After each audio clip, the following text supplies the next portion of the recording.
বৌমা তোর বাপ মাগা ভালো আসেনি? কাইলে ফোন দিছি আর কইছে ভালো আছে। কি কই হুনো ইন্দা করবার নেই দেখান চলিয়ে আইছে। পাশের বাইরের মাসুদের হোর বাইর তুন গরু হাডাইছে অন তুই তোর বাপ মারও একখানা ইঙ্গিত দি দিও। কি কইতাম হেতা করে? ব্যাগ কিছু এত বুঝো ইন বুঝি শিখে দন লাগে। জামাইর গো ভাই তোর এটা প্রথম করবান তুই তোর বাপ মারে কই দিবে তোর লাগে গরু হাডাই দিবেল। কি গন এটা কি গন? আনেরা তো জানে না আর আব্বা একজন সাধারণ কৃষক, হিগে কেনে দিব গরু? কা তোর বাপ মাই কেন জানে না মাইয়ে বিয়ে দিলে ঈদের সময় গরু ন ছাগল হাডান লাগে। ব্যাগ কিছু জানে তারা বুঝি ইয়েন জানে না। সমাজে আঙ্গ একটা মান সম্মান আছে, আঙ্গ দিকে তাকাইলে কইবা গরু হাডাই বেল্লাই। আরে বিয়ে দিবের সময় এনে আর বাপ মা অনেক টাকা ঋণ হয়ে গেছে, এর ভিতরে হেতা করে কেনে কইতাম গরু দিবেন লাই। এত কিছু আমি শুনতাম চাই না, তুই দরকার হলে এটা করে কইবা কিস্তি লইবার লাই। তারপরও আর মুখ বাঁচাইতে হইব। কথা যেনে কইছি যেন মনে থাক, কোনো কথা যেন লড়ছর নয়। আচ্ছা ঠিক আছে, এই অবস্থার ভিতরে কেনে হেতা করে কই গরু হারাই বেললে। আজ যে হরি কোন ছাড়া আর কোনো উপায়ও নাই। আসসালামু আলাইকুম মা। ওয়ালাইকুম আসসালাম। কি রে মা, ভালো আছো? তুই কি অবস্থা? আলহামদুলিল্লাহ ভালো আছি। আনেরা কার কথা কইতাম। কি কইতি কসা? আর হরিয়ে কল লাগছে ঈদ উপলক্ষে হেতা করে গরু দিবেন লাই, নইলে হেতাগো সমাজে মানিজ্য থাকতো না। আরে আবার উদাহরণ দের অমুক বাড়ি তমুকের ওর বাইতন গরু হারাইছে। তোর বিয়ের টাইমে দেয় না জিগুন হয়েছে, এই গুণে টেনশনে তোর বাপের দুই চোখে ঘুম নাই। অনিয়নের ভিতরে গরুর কথা কেন কইতাম। আচ্ছা তোর বার লগে কথা কই চাই চাই কি কয়। কিরে তোর হুতর হওয়ার বাইটুন কিয়ে দিছে? কিয়ে দিছে তাকে কই শেষ করন যাইতো না। যেতে যেটা সিজন এটা হাডাই দে, অন কোরবানের গরুও হাডাই দিছে। আহারে তাইলে তো আর লাগায় না ঠকি যে আর। না না হুতর ঘরে যেন কই প্রয়োজন এটা আনাইতে হইব। আর হুতে একটা শ্বশুর বাড়ি আইছে। ঠিক আছে আইন উডি। আচ্ছা ঠিক আছে তুই আরেকদিন আইস। মাই এই বোমা তোর বারে কইবি গরু ওগা হাডাই দিবেন লাই। গরু হাডাইব দেন কিন্তু বড় সাইজের হাডাইতে হইব, চোখে যেন ধরা খায়। ছোট খাটো লাগবে গরু দি, নাম করাইবার দরকার নাই। আচ্ছা ঠিক আছে কমু। কিসে রে তোর মন খারাপ কা? আঙ্গ অবস্থা তো তুমি জানো, এই মুহূর্তে আর বাপ মা গরু দিতে হারবনি। তুই হারলে অনিগেরে কিছু বুঝাই কও না।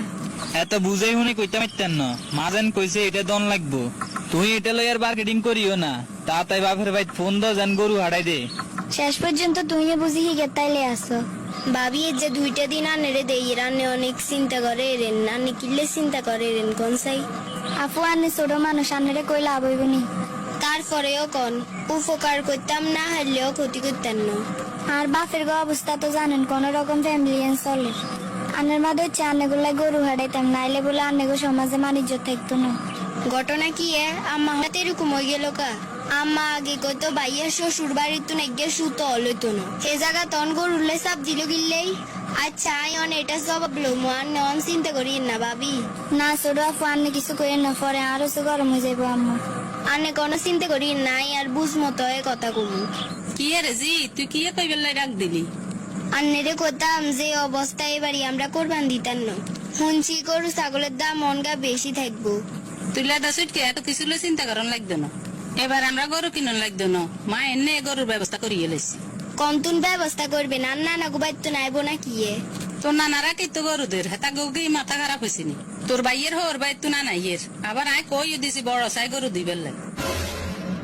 মা এটা তো একটা অন্যায়, আনে বাবির বার গোবাই তুন কিনলে গরু চাইছেন। তুই আর নেই অন্যায় শিখে আরি, তুই মাইয়া কে আতুন বেশি বুঝছি। মাইয়া বিয়ে দিলে কে গরু ছাগল দন লাগে মাইয়া সুখের লাই, আর এটা তো সমাজের অনিয়মে হয়ে গেছে। মা এটা কি কোন কোরআন হাদিস চাইছেননি? হুদ বিয়ে করালে হুতের হরগো বাইতুন গরু ছাগল লইতে হইব। আঙ্গ পক্ষ তুন যদি মানা করে দি তাহলে হ্যাঁ তারা দন লাগেন না। দেখা যাব আস্তে আস্তে সমাজের তুনে নিয়ম উঠে যাব। না না এই নিয়ম উঠান যাইতো না। শুনেন সমাজের এই নিয়ম যদি চলতে থাকে এক সময় এটা মহামারী আকার ধারণ করব। কিরকম? এই যে আনে হুদ বিয়ে করে বাবির বার্গো বাইতুন গরু লড়েন, দেখা যাইব 2-4 বছর হরে আরে বিয়ে দিবেন। আর হোর হইয়ে যদি কয় হ্যাঁ তা করে উঠ দিতে হইব, তাইলে আনে কি দিবেন? হেতারা খুঁজি কিনলে লইব, আঙ্গ সাধ্যে যা আছে আমরা তা দিব। এতো তাইলে এবার লাইনে এসেন। বাবির বাপেরা কিছু দিতে হইলে দিব, না দিতে হইলে নাই, এটা লো আনে বাধ্য করবার কি আছে? বাবির গতুন জোর করিয়া নেবেন তো এটা হারাম হবো, হালাল হইতো না। আর মাইয়া ছোট হইলেও কথার ওজন আছে। আসলে মা তুই ঠিক কথাই কইস, আমরা সামাজিক মর্যাদা মিলেতাম যাই হুতুর বর্গ হচ্ছে জুলুম করিয়ে লাই। না আমি বৌমারা অনে মানা করে দিব। কই গো বৌমা এদিকে আয়। জি আম্মা কোন? তোরে দেন কইছি তোর মারে কইতি ফোন করি গরুর লাই অন তুই আবার কই দে গরু লাগতো না না আব্বু কইছে 2 দিনের ভিতরে সুদের সেটে আলোই গরু হাঁটাইবো।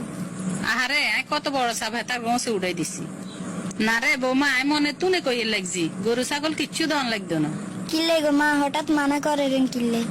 আঙ্গুর সমাজে এটা কতুন চালু হয়েছে কইতে মাইতার না এটা বর্গছে একটা জুলুম আমাইয়া চোখের পর্দা খুলে দিছে নত আয় অন্ধ হয়ে থাকি যেতাম সমাজের এই একটা অপনীতি আমরা ছেলের মারা যদি বন্ধ না করি তাইলে আর কোনোদিন বন্ধ হইতো না এটা আমরা নিজে তুমি ছাড়িয়ে দিতে হইব তুই তোর বাপ মারা আজ যে মানা কর হেতারা জানি ইগেন কিচ্ছু ন দে ঠিক আছে আম্মা, তাইলে আমারে অনেক ফোন দি কইয়ের। তাড়াতাড়ি করে তুই ক হেতারা ন গরু ছাগল হাঁটাই দিলে আয় কিন্তু রাখতেন না এরে মা তোর বাপে টিয়া টোকার লাগছে কন্যা টিয়া টোগার কোরবান আইসে তো অন কারো কাছে টিয়া নাই অন সাই মহাজনের কাছে গেছে হিগে তুন সুদের টিয়া লন যায়নি আব্বারে মানা করেন টিয়া না লইতো আর হইয়ে মানা করে দিছে হেতাগো গরু ছাগল কিছু লাগতো না। কিল্লে রে মা তোর হই কি রাগ করছিনি নাকি তোর জামাইয়ে কিয়ে কইছে? জামাই কিছু করতে হারে না আর হইয়ে জাননে কয় জামাইও হেননি আর ননদে গরুর বিষয়টা হুনার হরে হিগের মারে বুঝাই কইছে এটা ঠিক না। হুতের হোর বাড়ি তো নিগি নানন এটা এক ধরনের অন্যায় জুলুম সিস্টেমে বুঝাই কইছে আর তারপরে আর হরিয়ে বুঝছে এটা আসলে অন্যায়। যাক আল্লাহ আর এবারে তোর বাপে একানা কুদ্দু শান্তিতে থাকতে পারবো। যা বুঝলাম ঘরের ভিতরে যদি একজনও বুঝদার থাকে তাহলে অকুদ্দু শান্তি আশা করা যায় আর যদি বেগুন অবুঝ হয়ে থাকে তাহলে এই সংসারে আর সুখ শান্তি আশা করা যায় না। বর্তমান যুগে এরকম ননদ আশা করা যায় না আর কোফাল ভালো যে না এরকম একটা ননদ আইছি।